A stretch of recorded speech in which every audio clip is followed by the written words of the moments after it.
কিছুদিন আগে ভোলার একটি বিদ্যালয়ের ঘটনা নজরে আসে সবার। সহপাঠীকে স্পর্শ করলেই অসুস্থ হয়ে পড়ছেন আরেক সহপাঠী।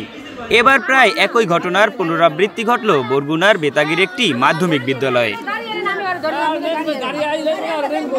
ক্লাস চলাকালীন এক শিক্ষার্থী অসুস্থ হয়ে পড়ে। সহপাঠীরা তাকে স্পর্শ করায় অসুস্থ হয়ে পড়েন আরও ২৫ জন শিক্ষার্থী। আবার অনেক শিক্ষার্থী অজ্ঞান হয়ে পড়েছিলেন।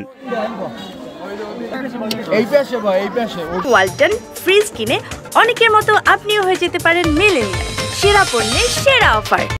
বুধবার দুপুরে বেতাগী উপজেলার হোসনাবাদ মাধ্যমিক বিদ্যালয়ে এই ঘটনা ঘটে।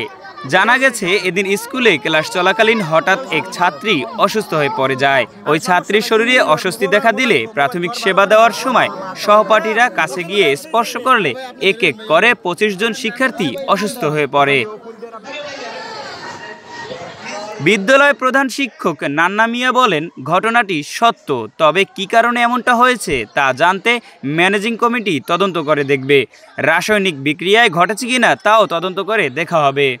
কি কারণে এই ঘটনাটি ঘটেছে তার সঠিক ব্যাখ্যা দিতে পারেনি কেউ। তবে ভোলার ঘটনার মতো একই পরিস্থিতি তৈরি হওয়ায় এটিতে পূর্বের ব্যাখ্যার ন্যায় এটিতে গণমনস্তাত্ত্বিক রোগ বলে মনে করছেন অনেকে।